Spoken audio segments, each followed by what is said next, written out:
আসসালামু আলাইকুম। আজকের রেসিপিতে থাকবে বেগুন পাঁপড় ভাজা। লেয়ারে লেয়ারে তৈরি হবে এই পাঁপড়। আশা করি আমার আজকের রেসিপিও আপনাদের কাছে অনেক বেশি ভালো লাগবে। মুচমুচে এই পাঁপড় ভাজা বিকালে নাস্তায় হলে তো কোনো কথাই নেই। আবার চাইলে কিন্তু গরম গরম ভাতের সাথেও খেতে পারবেন, পোলাও, বিরিয়ানি, খিচুড়ির সাথেও খাওয়া যাবে। আর সহজ এই রেসিপিটা অবশ্যই ট্রাই করবেন আপনারা।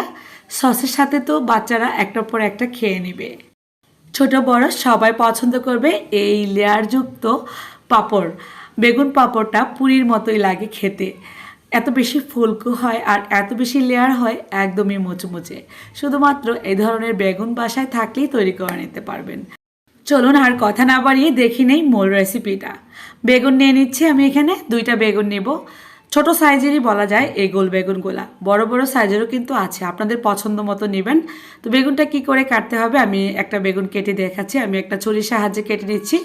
এই কাজটা বটি দা দিয়েও করতে পারবেন, যারা বটি দিয়ে কাটতে খুব বেশি পছন্দ করেন। আমিও করি, তবে ছুরি দিয়ে এটা বেশি পাতলা হবে না, বটি দা দিয়ে কাটতে গেলেই পাতলা পাতলা হবে। যত পাতলা হবে অত বেশি ফুলকো হবে এই পাঁপড়। তো আমি এখানে গোল গোল করে পাতলা করে কেটে নিচ্ছি যতটুকু সম্ভব হচ্ছে। তো বেগুনগুলো আমি এভাবেই নিব। এখানে আমি 2টা বেগুন নিব। 2টা বেগুন দিয়ে অনেকগুলো পাঁপড় হয়ে যাবে। একটা বেগুন রেখে দিচ্ছি, বেশি কম বানাতে পারেন আপনারা। বেগুনগুলো প্রথমে আমি ধুয়ে নিয়েছিলাম। এবার আমি এই পাতলা বেগুনের পাপড়িগুলো পানিতে ডিপ করে রাখবো কিছুক্ষণ। লবণ পানিতে রাখতে হবে অবশ্যই, কারণ লবণটা এই বেগুনের ভেতর ঢুকবে।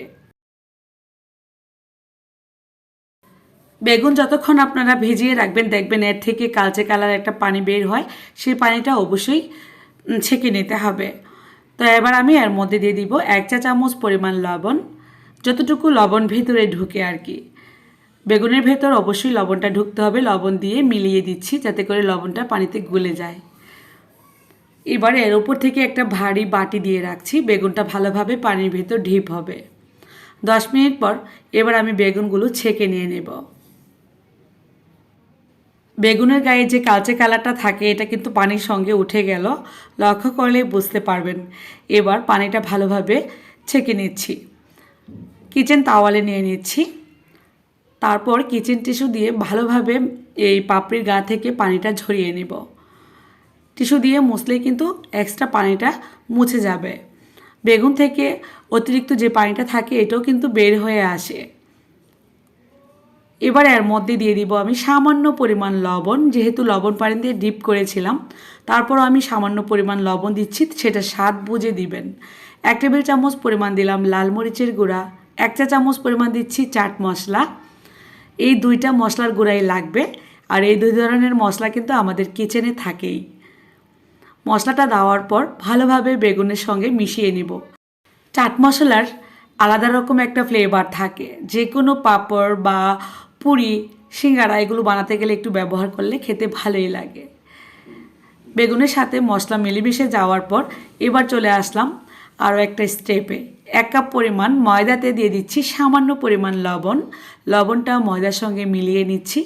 একটু একটু করে লবণটা স্বাদ বুঝে দিয়ে নেবেন, তাহলে কিন্তু পাঁপড় ভাজাগুলো খেতে ভালো লাগবে। একটু নুনতা নুনতা হলেই কিন্তু পাঁপড় ভাজা খেতে দারুণ লাগে।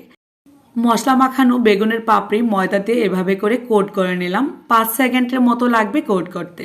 এরপর 2টা ডিমের মিশ্রণ তৈরি করে নিয়েছি আমি, সামান্য লবণ দিয়ে ভালোভাবে ফেটিয়ে নিয়েছি।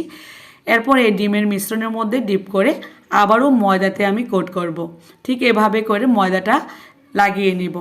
এই কাজটাও করতে 5 সেকেন্ডই লাগবে। এই তো হয়ে গেল। এবার চলে যাব কিচেনে। আমি তেল পর্যাপ্ত পরিমাণে গরম বসিয়ে দিয়েছি। মিডিয়াম হিটে তেল গরম করে নিয়েছি। এই প্যানের মধ্যে এখন আমি ছেড়ে দিব কোট করা এই পাপড়িগুলো। বেগুন পাপড়িগুলো দেখবেন একটা সময় খুব সুন্দর লেয়ার হয়ে যাবে, কারণ আমরা এখানে ময়দা কোট করেছি ডিম দিয়ে, সেই জন্য অনেকগুলো লেয়ার হবে এখানে। আমি আবারও বলছি, তেলটাকে মিডিয়াম হিটে গরম করে নেবেন। উত্তপ্ত তেল গরম অবস্থায় দেওয়া যাবে না, তাহলে কিন্তু প্রথমে কালচে কালার হয়ে যাবে। ঠিক 10-15 সেকেন্ড পর উল্টিয়ে দিচ্ছি। একবার উল্টিয়ে দেওয়ার পরে এটা অনেকটা ক্রিস্পি হয়ে যাবে আর অনেক লেয়ার হয়েছে। আমি একটা একটু উঠিয়ে দেখাচ্ছি।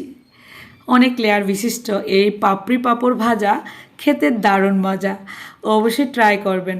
এত বেশি মুচমুচে হয় এটা, আর মুখে দেওয়ার পর অন্যরকম টেস্ট। কালারটা যখন নাকি চেঞ্জ হয়ে আসবে, হালকা সোনালি বর্ণের হয়ে গেলেই আমি একটা ছাঁকনি চামচ দিয়ে নামিয়ে নেব। অত বেশি কালার করব না, যারা চান একটু বেশি ক্রিস্পি রাখতে তারা কিন্তু কালার করে নিতে পারেন। আমি হালকা ব্রাউন কালার হওয়ার পরই নামিয়ে নিচ্ছি। এই তো হয়ে গেল ভাজা।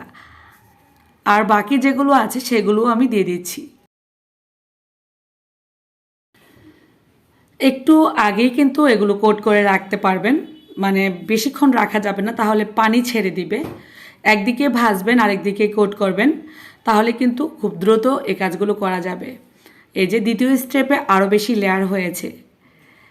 এই তো তো এই পাপড়ি বেগুন পাঁপড়গুলা খেতে আবারও বলবো অনেক অনেক অনেক বেশি মজা। কত বেশি ক্রিস্পি হয়েছে দেখলেই কিন্তু বোঝা যায়। গরম গরম খেতে তো দারুণ লাগে, টমেটো সসের সাথে খেতে অসম্ভব মজার। এবার দ্বিতীয় স্টেপে যেগুলো ভাজা হয়েছে সেগুলোও নামিয়ে নিচ্ছি। সবগুলোই ভাজা হয়ে গেল। এর ভিতর একটু তেল ঢুকবে না, তেলটাকে ভালোভাবে ছাঁকনি চামচের সাহায্যে ঝরিয়ে নিলেই হবে। তো কেমন লাগলো আপনাদের কাছে আমার আজকের রেসিপি অবশ্যই কমেন্ট করে লিখে জানাবেন। সবাই অনেক অনেক অনেক বেশি ভালো থাকবেন। আর ট্রাই করার পর অবশ্যই কমেন্ট করে জানাবেন আপনাদের কাছে কেমন লেগেছে খেয়ে।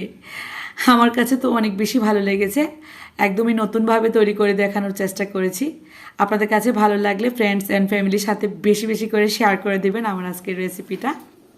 আর বলবো শুধু মানে এই ধরনের বেগুন দিয়েই তৈরি হয় না, অন্যান্য যে কোনো বেগুন দিয়ে করতে পারেন। চিকন বেগুনটা ছাড়া একটু গোল গোল মোটা বেগুনগুলো যে থাকে সেগুলো দিয়েও করতে পারেন। শুধুমাত্র একটি বেগুন দিয়ে অনেকগুলো হয়ে যায়।